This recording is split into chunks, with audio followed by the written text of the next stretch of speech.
Halo teman-teman trader, hari ini Sabtu, tanggal 3 Januari tahun 2026, kita siap masuk minggu yang cukup padat dengan sinyal jeda suku bunga dari The Fed dan rilis data tenaga kerja non-farm payrolls Amerika di akhir pekan. Dua faktor besar yang biasanya sangat mempengaruhi pergerakan emas XAU-USD. Di satu sisi, sinyal jeda suku bunga bisa bikin dolar cenderung stabil dan imbal hasil obligasi tetap tinggi, yang seringkali menahan kenaikan emas. Tapi di sisi lain, kalau data tenaga kerja nanti mulai melemah, pasar bisa membaca The Fed makin dekat ke fase pelonggaran, dan itu sering jadi pemicu emas untuk kembali dilirik. Di video ini, kita bahas alur data ekonomi, kabar makro global, pergerakan indeks dolar dan obligasi Amerika, lalu kita rangkum jadi dua skenario buy dan skenario sell untuk emas secara objektif, supaya teman-teman punya panduan kerangka berpikir sebelum memutuskan langkah masing-masing. Sebelum mulai lebih dalam, penting untuk diingat bahwa semua pembahasan di video ini sifatnya murni edukasi dan informasi umum, bukan ajakan untuk trading, bukan sinyal buy atau sell, dan bukan juga saran investasi yang disesuaikan dengan kondisi pribadi teman-teman. Market forex, emas maupun kripto, punya resiko tinggi. Harga bisa bergerak agresif dan kadang sulit diprediksi, sehingga potensi kerugian selalu ada, bahkan untuk trader yang sudah berpengalaman sekalipun. Jadi, apapun analisa dan skenario yang dibahas di sini, silakan dipakai sebagai bahan belajar dan referensi. Lalu tetap kombinasikan dengan analisa pribadi, money management yang matang, dan kesiapan menerima resiko sesuai profil masing-masing. Kalau kita lihat kalender ekonomi beberapa hari ke depan, awal minggu ada rilis ISM Manufacturing PMI Amerika, yang akan mengukur seberapa kuat aktivitas manufaktur. Kalau manufaktur kembali menguat di atas ekspektasi, biasanya dolar dapat dukungan tambahan dan emas cenderung tertekan. Sementara data yang lemah bisa memicu kekhawatiran perlambatan ekonomi dan mendukung emas sebagai aset lindung nilai. Dari Eropa, ada rangkaian data inflasi bulanan dari Prancis, Jerman, zona euro, dan Italia. Pasar mau lihat apakah inflasi benar-benar turun mendekati target bank sentral atau justru memantul lagi. Karena inflasi yang tetap tinggi bisa memaksa Bank Sentral Eropa menjaga suku bunga di level cukup ketat, yang pada akhirnya berpengaruh ke nilai euro terhadap dolar dan iklim risk on, risk off global. Dan semua ini ujung-ujungnya nyambung ke XAU-USD. Di Kanada ada data IV PMI dan tingkat pengangguran. Di Jepang ada indeks kepercayaan konsumen. Lalu dari Australia ada neraca dagang dan survei kepercayaan konsumen Westpac yang memberi gambaran seberapa kuat permintaan global dan regional, terutama ke China. Menjelang akhir pekan, fokus besar tertuju ke data inflasi China, neraca dagang Jerman, paket data perumahan Amerika seperti izin bangun dan housing starts, sampai ke Michigan Consumer Sentiment dan terutama non-farm payrolls serta tingkat pengangguran Amerika bulan Desember, yang sering jadi pemicu market lagi volatil di sesi malam. Kombinasi data-data ini akan membentuk ekspektasi baru tentang langkah The Fed berikutnya, dan itu yang biasanya menentukan apakah emas mendapat tekanan tambahan atau justru dapat napas untuk koreksi naik. Dari sisi makro global, yang pertama perlu kita perhatikan adalah sinyal dari Federal Reserve Amerika yang mulai memberi tanda siap jeda kenaikan suku bunga dalam beberapa bulan ke depan, dengan menekankan pendekatan yang data dependen dan tidak buru-buru menaikkan suku bunga lagi kecuali inflasi kembali mengganas. Secara teori, ketika bank sentral memberi sinyal jeda, suku bunga acuan cenderung bertahan tinggi, tapi tidak makin naik, sehingga dolar biasanya jadi lebih stabil, tidak terlalu menguat tajam, tapi juga tidak langsung runtuh, sementara imbal hasil obligasi berada di level yang masih menarik. Untuk emas XAU-USD, kondisi seperti ini sering menciptakan fase tarik-menarik, di mana tekanan dari suku bunga tinggi tetap terasa karena emas tidak memberikan bunga atau kupon. Namun di saat yang sama, kalau pasar mulai percaya bahwa siklus kenaikan suku bunga sudah mendekati akhir, investor jangka menengah kadang mulai akumulasi emas secara perlahan sebagai proteksi kalau nanti The Fed akhirnya masuk fase pemotongan suku bunga. Jadi reaksi emas ke depan sangat tergantung bagaimana data inflasi dan tenaga kerja berikutnya mengonfirmasi apakah jeda ini akan berlanjut menjadi sikap yang lebih dovish atau justru berubah lagi menjadi hawkish.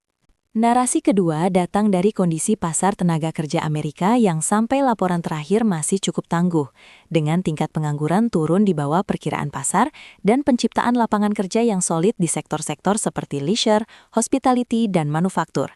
Hal ini memberi sinyal bahwa ekonomi Amerika masih mampu tumbuh meski suku bunga sudah tinggi cukup lama. Pasar tenaga kerja yang kuat biasanya mendukung dolar, karena membuka ruang bagi The Fed untuk mempertahankan kebijakan ketat lebih lama, tanpa terlalu takut menghantam pertumbuhan. Dan itu cenderung menekan emas, baik lewat penguatan dolar maupun lewat kenaikan ekspektasi imbal hasil real. Untuk aset kripto seperti Bitcoin dan Ethereum, kondisi seperti ini kadang mendorong sentimen risk-on, di mana investor lebih berani mengambil resiko. Tapi buat emas, peran safe haven justru sementara berkurang, kecuali kalau pasar mulai khawatir bahwa tenaga kerja yang terlalu panas akan memicu inflasi baru. Jadi ke depan, setiap rilis non-farm payrolls dan data pengangguran Amerika akan jadi penentu. Apakah narasi tenaga kerja kuat ini makin mengokohkan dolar dan menahan emas, atau justru mulai menunjukkan tanda pelonggaran yang bisa menggeser fokus pasar ke potensi pemotongan suku bunga? Narasi makro ketiga datang dari Eropa, di mana beberapa waktu lalu, zona euro menghadapi inflasi yang sempat bertahan tinggi di kisaran sekitar 6,4%, jauh di atas target Bank Sentral Eropa yang dekat 2%. Dan hal itu memaksa ECB mengambil sikap cukup agresif dengan menaikkan suku bunga dan menegaskan komitmen menjaga stabilitas harga. Sekarang, pasar lagi menunggu serangkaian data awal inflasi bulan Desember dari Prancis, Jerman, Italia, dan zona euro secara keseluruhan, yang konsensusnya mengarah ke inflasi tahunan di sekitar 2% lebih sedikit. Artinya, investor ingin tahu apakah tekanan harga benar-benar turun atau hanya istirahat sementara. Kalau inflasi Eropa kembali mengeras, ekspektasi bahwa ECB harus mempertahankan suku bunga tinggi lebih lama bisa menguatkan euro terhadap dolar dan sedikit mengurangi dominasi dolar, yang kadang memberi ruang bagi emas dalam denominasi dolar. Tapi di sisi lain, suku bunga global yang tinggi juga menjaga beban biaya peluang bagi emas tetap besar. Buat XAUUXB, kombinasi inflasi Eropa, kebijakan ECB, dan respons The Fed akan membentuk peta besar arus modal global. Apakah uang lebih banyak mengalir ke aset berisiko, ke obligasi berimban hasil tinggi, atau kembali mencari perlindungan di emas ketika ketidakpastian meningkat? Kalau kita geser ke indeks dolar DXY, deretan candle terakhir menunjukkan dolar Amerika masih bertahan di kisaran tinggi, sekitar rentang akhir 98 menuju 99. Tapi dengan kecenderungan sedikit melemah dibanding puncak sebelumnya yang sempat mendekati angka 99 lebih. Beberapa hari terakhir terlihat pola pergerakan yang cenderung sideways dengan bias turun tipis, di mana setiap kali dolar mencoba naik, seller kembali muncul dan menahan penguatan itu. Namun di sisi bawah juga ada buyer yang menjaga supaya indeks tidak jatuh dalam. Pola seperti ini biasanya menggambarkan fase tunggu.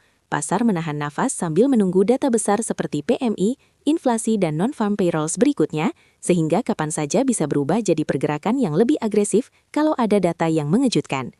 Bagi emas XAUUSD, dolar yang pelan-pelan melemah memberi sedikit ruang untuk bernapas dan mengurangi tekanan.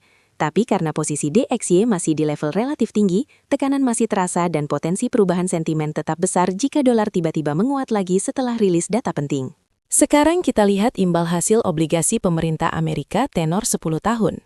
Rangkaian candle terbaru menunjukkan yield bergerak di kisaran sekitar 4,1 sampai 4,2%, dengan kecenderungan naik tipis, namun tetap berada dalam rentang yang cukup sempit.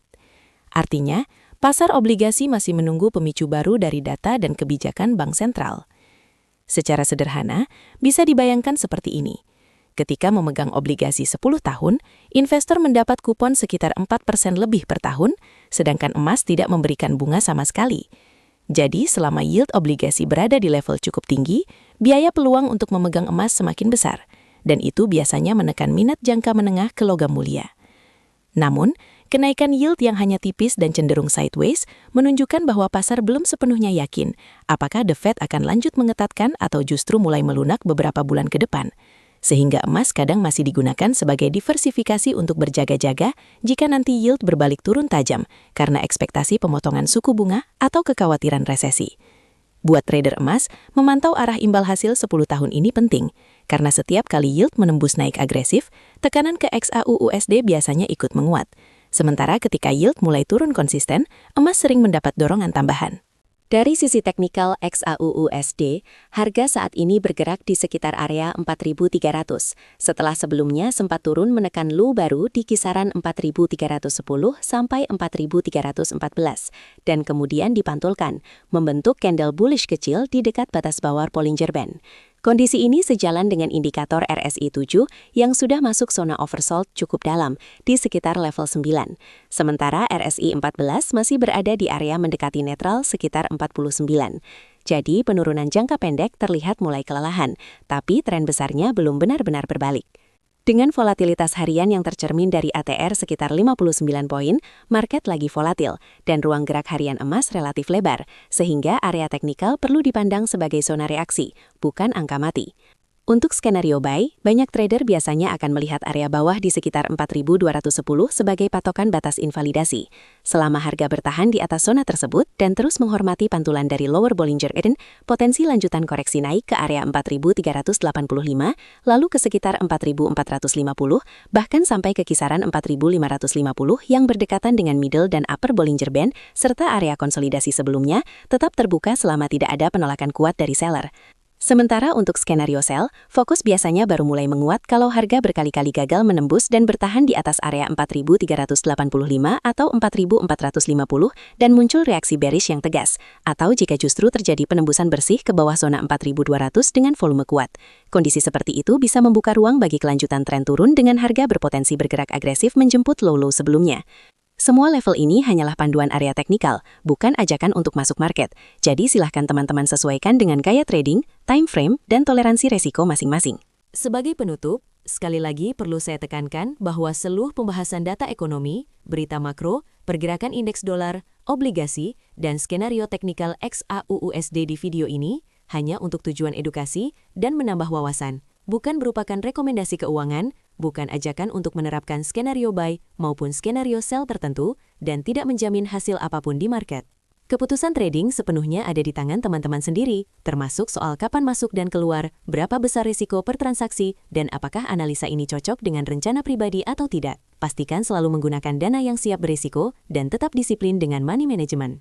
Kalau dirasa bermanfaat, silahkan jadikan analisa ini sebagai bahan latihan membaca hubungan data makro dan pergerakan harga. Lalu kombinasikan dengan tools yang biasa teman-teman pakai, dan kita akan lanjut di video selanjutnya untuk bahas update pergerakan emas setelah rilis data besar mendatang.